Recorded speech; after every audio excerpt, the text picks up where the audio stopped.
அனைவருக்கும் வணக்கம். இப்பொழுது நாம் பிராணாயாமத்தின் பகுதி 8 பார்க்க போகிறோம். இப்போ என்ன பார்க்க போகிறோன்னா, காணும் பரிதியின் காலை இடத்திட்டு மானும் மதிய தன் காலை வளத்திட்டு பேணி இவ்வாறு பிழையாமற் செய்வீரால் ஆணி கலங்காதல் வாயிரத்தாண்டே. ஆணி கலங்காதல் வாயிரத்தாண்டே என்று திருமூலர் நாயனார் பாடுகிறார். அதாவது வலது நாசி, அதாவது சூரிய நாடி வழியே சுவாசத்தை உள்ளிழுத்து இடது நாசியின் சந்திர நாடி வழியே வெளியிட்டு மறுபடியும் இடது நாசி வழியே சுவாசத்தை உள்ளிழுத்து வலது நாசி வழியே தவறாமல் செய்விட்டால் உடல் அழியாமல் 1000 ஆண்டுகள் வாழலாம் என்பது கூறுகிறார். நாடி சித்தியை இல்லறத்தார்கள் பத்மாசனத்திலும் துறவிகள் சித்தாசனத்திலும் இருந்து காலையில் கிழக்கு முகமாகவும் மாலையில், அதாவது சூரியன் முகத்தில் படும்படி காலையில் கிழக்கு முகமாகவும் மாலையில் மேற்கு முகமாகவும் சூரிய ஒளி முகத்தில் படும்படி அமர்ந்து செய்ய வேண்டும் என்கிறார் மகாசித்தர் திருமூலர். அப்படி செய்வது விஞ்ஞான அடிப்படையில் மிகவும் ஒத்து வருகிறது. சூரிய ஒளியில் அல்ட்ரா வயலட் என்னும் கண்ணுக்கு தெரியாத ஊதா ஒளி உள்ளது. இது நல்ல இரத்தத்தை உண்டாக்குகிறது, இரத்த சோகையை நீக்குகிறது, தோல் சம்பந்தமான அனைத்து பிணிகளையும் குணப்படுத்துகிறது, எவ்வித நோய் வராமல் தடுக்கிறது. மற்றும் சூரிய ஒளியில் வைட்டமின் டி மிகுந்துள்ளது. இது எலும்புகளுக்கு வன்மையை தருகிறது, ஆற்றலை தருகிறது, நோய் எதிர்ப்பு ஆற்றலை தருகிறது, எலும்பு சம்பந்தமான நோய்களையும் தடுக்கக்கூடிய ஆற்றல் வாய்ந்ததாகும் சூரிய ஒளி உள்ளது. நாள்பட்ட புண்களின் மேல் அல்ட்ரா வயலட் கிரணம் பட்டால் புண் சீக்கிரமாக ஆறும். ஆதலால் தான் மகாசித்த புருஷர் நாடி சித்தியை இளம் சூரிய ஒளியில் செய்ய சொல்கிறார். அதனால் இரத்தம் எளிதில் சுத்தமாகி இரத்த ஓட்டத்தையும் விரைவில் குணப்படுத்துகிறது. அதாவது இரத்த ஓட்டத்தை சீராக்குகிறது, இரத்த ஓட்டத்தில் ஏற்படும் சம்பந்தமான இந்த பிளாக்குகளையும் அது நீக்குகிறது என்று சொல்கிறார். மற்றும் உடலில் உள்ள கழிவுப் பொருட்களை விரைவில் வெளியேற்றி உடலை தூய்மைப்படுத்துகிறது. மற்றும் இந்த நாடி சித்தியினால் பிராணவாயு தாராளமாக உள்ளே செல்கிறது. அதனால் இரத்தத்தில் இருந்து ஹீமோகுளோபின் தாராளமாக பிராணவாயு சேருகிறபடியால் நல்லுடல் அமைந்து அழகும் உண்டாகிறது. சித்தர்கள் கூறும் இந்த முறையை விந்தி கட்டிப்படும் விந்து பைக்கு வீரியம் அளிக்கும், விந்துவை காப்பாற்றும், நித்திரையில் ஒழுகும் விந்துவை தடுக்க செய்கிறது, காம விகாரங்கள் நீங்கும், பிரம்மச்சாரிய தேசஸ் உண்டாகும், நோய்கள் அணுகாது, நாடி நரம்புகளுக்கு சுத்தமான இரத்தம் நன்கு பரவி பலம் உண்டாகும். இயற்கை நியதியில் 61/4 நாளிகைக்கு அரை மணி நேரம் ஒரு தடவை இடது நாசியிலும் வலது நாசியிலும் மாறி மாறி சுவாசம் நடக்கும். அதாவது ஞாயிறு, செவ்வாய், வியாழன், சனி இந்த நாட்களில் காலை 6 மணி முதல், அதுதான் 61/2 மணி வரை, 61/2 மணி வரை வலது நாசியிலும், திங்கள், புதன், வெள்ளி இந்த நாட்களில் காலை 6 மணி முதல் 61/2 வரை இடது நாசியிலும் சுவாசம் நடக்கும். இதை அவரவர் இயற்கையாய் உட்கார்ந்திருக்கும் போது கவனிக்க வேண்டும். இப்படி மாறி மாறி 24 மணி நேரம் சுவாசங்கள் நடந்து கொண்டிருக்கும் என்கிறார் சித்தர்கள். இடது கை கீழாக வைத்து ஒருக்களித்து படுத்தால் வலது நாசியிலும், வலது கை கீழாக படுத்து ஒருங்கிணைத்து படுத்தால் இடது நாசியிலும் சுவாசம் நடக்கும். இடது கையை பூமியில் ஊன்றி இடது பக்கம் சாய்ந்து இடது காலை மடித்து குண்டியோடு சேர்த்து வைத்து அந்த காலின் மேல் வலது காலை மடித்து குண்டியோடு சேர்த்து வைத்து வலது கால் மணிக்கட்டிலும் பெருநரம்பை வலது கை நடுவிரலால் அழுத்தி அசைத்தால் சில வினாடிகளிலே வலது நாசி சுவாசம் நடக்கும். இதேபோல் வலது கையை பூமியில் ஊன்றி வலது பக்கமாக சாய்ந்து வலக்காலை மடித்து குண்டியோடு சேர்த்து வைத்து அந்த காலின் மேல் இடது காலை மடித்து குண்டியோடு சேர்த்து வைத்து இடது கால் மணிக்கட்டிலுள்ள பெரு நரம்பை இடது கை நடுவிரலால் அழுத்தி அசைத்தால் சில வினாடிகளில் இடது நாசி சுவாசம் நடக்கும். இவ்விரண்டு முறைகளில் எது எளிதோ அதன்படி செய்து வந்தால் வாழ்நாளை நீடித்து கொள்ளலாம். மனதை அடக்குவதற்கு உரிய காலம் காலை 4 மணி முதல் 6 மணி வரை. மனதிற்கும் சுவாசத்திற்கும் தொடர்பு உண்டு என்பது முன்னரே நாம் குறிப்பிட்டோம். எனவே பிராணாயாமம் நாடி சுத்தி செய்து அதுவே சரியான நேரமாகும். சுவாசமும் மனமும் இணைப்பிரியாத இரட்டை சகோதரர்கள். ஒன்றை ஒன்று விட்டு தனித்தனி இயங்காததால் சுவாசத்தை ஒழுங்குபடுத்தி நடத்தினால் மனமும் ஒழுங்குபடும். மண்மனம் எங்குண்டு வாயும் அங்குண்டு.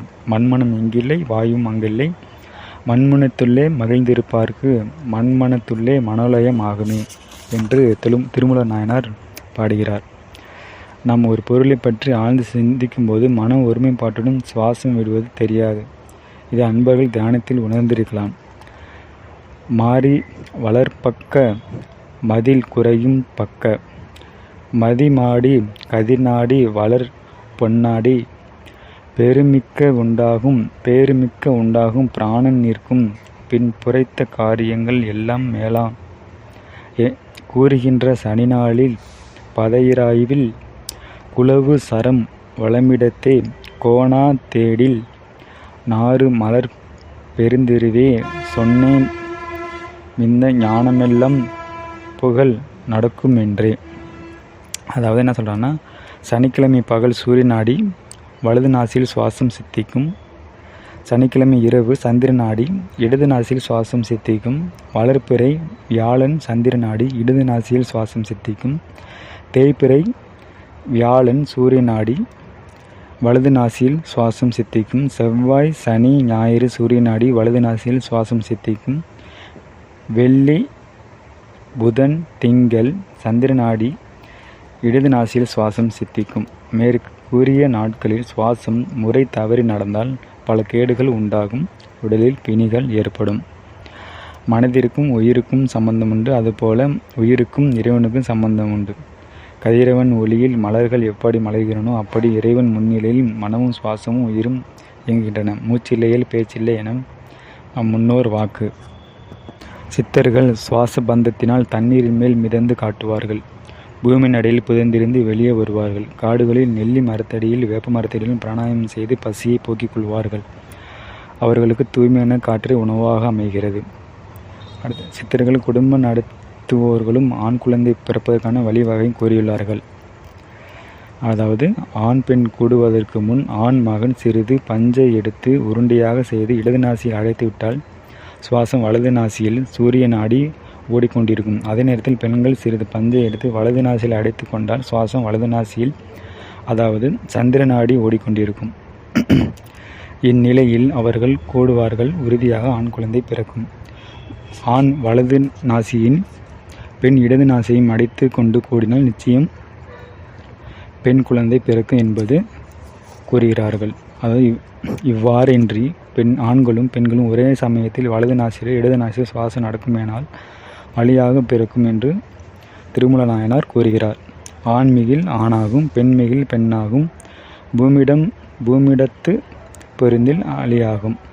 எங்கு ஆண்மிகில் என்பது சூரிய நாடி வலது நாசி, அதை அடுத்து பெண்மிகில் என்பது சந்திர நாடி இடது நாசி. இது சரியாக புரிந்து கொள்ளாமல் ஆண்மிகில் என்பது ஆண் விந்து மிகுதியாக இருந்தால் என்று தப்பாக எண்ணிக்கொண்டிருக்கிறார்கள். இது தவறாகும். இப்பொழுது நீங்கள் நாடி சுத்தி பெருமையை பிராணாயாமத்து மேன்மையும் தெரிந்து கொண்டிருப்பீர்கள். அடுத்ததை நம்ம பிராணாயாமம் இதோட முற்று பெறுகிறது. இதில் இளைஞர்களுக்கும் ஒரு பயிற்சியை நம்ம கடைசியாக பார்ப்போம். இது என்னன்னா, இதனால் திருமணமானவர்களுக்கு இந்த தொடர்பான மன்மதம் தொடர்பான பிரச்சனை ஏற்படுது. அதை சரி செய்கிறதுக்கு இது யோக வழியில் ஆத்மார்த்த முன்னேற ஏற்பட்டதாக இருந்தாலும் உடல் நலத்திற்கு சில முக்கிய வகைகளில் பயனுள்ளதாக இருக்கும். பத்மாசனம் வராத பலரும் கூட இது எளிதாக வரும். இந்த சித்தாசனத்தை நன்கு பழகி இல்லறத்தை இனிதாக நடத்துங்கள். சமதள விரிப்பின் மீது கால்களை முன்னிட்டு அகன்றவாறு அமருங்கள். அப்பொழுது அவசியம், அதாவது கோவணம் கட்டி கொண்டு இருக்க வேண்டும். ஆனால் இறுக்கமாக அல்ல, சற்று தளர்வாக கட்டி கொள்ளவும். ஆண்களுக்கு கோவணம், பெண்களுக்கு அது தேவையில்லை. சரிங்களா? இடது கையை விதைகளுக்கு அடியே கொடுத்து தூக்கி கொண்டு வலது குதிக்காலை விதைக்கடியே ஆசன வாய்க்கருகே உள்ள பாகத்தில் இடித்து அமைக்கவும். அதாவது இடது கையை விதைகளுக்கடியே கொடுத்து தூக்கி கொண்டு வலது குதிக்காலை விதைக்கடியே ஆசன வாய்க்கருகே உள்ள பாகத்தில் இடித்து அமைக்கவும். பிறகு பெண்களுக்கும் அப்படி கீழே அதுதான் வச்சுக்கலாம். பிறகு இடது கையை நீக்கி விரைகளுக்கு குதியும் குதிங்கால் மேல் அமரவிட்டு விடவும். பிறகு இடது கையை நீக்கி விரைகளுக்கும் குதியுக்கும் குதிங்கால் மேல் அமரவிட்டு விடவும். அதன் பிறகு இடது காலை அருகே இழுத்து குறியை தூக்கி குறி உற்பத்தி இடத்திற்கு மேல் அமைத்து பாதத்தை கீழ் நோக்கி விடவும். 2 முழங்கால்களும் கீழே தொட பிருஷ்டம் தொடைகள் விரிப்பை தொட்டவாறு கைகளை முழங்கால்கள் மேலே அமர்த்து கொள்ளவும். முதுகு நன்கு விரைப்பாக நிமிர்ந்திருக்க வேண்டும். இதில் கவனமாக இருக்க வேண்டும். விதைகளையும் குறியையும் வசதிக்கேற்ப ஒதுக்கிக் கொள்ளவும். மூச்சு தடையின்றி அமைதியுடன் நடைபெற வேண்டும். கண்கள் மூடியிருக்கலாம் அல்லது பாதி திறந்திருக்கலாம். அப்போது பார்வை மூக்கு நுனியிலோ அல்லது புருவ மத்தியிலோ அமைத்து கொள்வது. இது சித்தாசனம். ஓகேவா? வசதிக்கேற்ப எத்தனை நேரம் வேண்டுமானாலும் இதில் உட்காந்து பழகிக்கலாம். இந்த ஆசனத்திலேயே நாடி சித்தியோ அல்லது பிராணாயாமம் தொடர்ந்த இன்னும் விசேஷமாகும். உங்களுக்கு 2மே பயிற்சி உண்டு என்றால் அது ஆரோக்கியத்தையும் அழகையும் ஆற்றலையும் பெறுங்கள். இந்த ஆசனம் விந்துவை கட்டுப்படுத்துகிறது. விந்துப்பை வீரியம் அளிக்கிறது. விந்துவை காக்கும். பெண்களுக்கு சுரோனிதத்தை காக்கும். சரிங்களா? அதன் பிறகு நீங்கள் இன்பமாக வாழலாம்.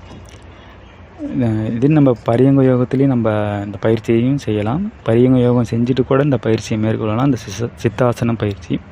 அதே மாதிரி மூலபந்தத்தையும் நம்ம பிடிச்சிக்கலாம்.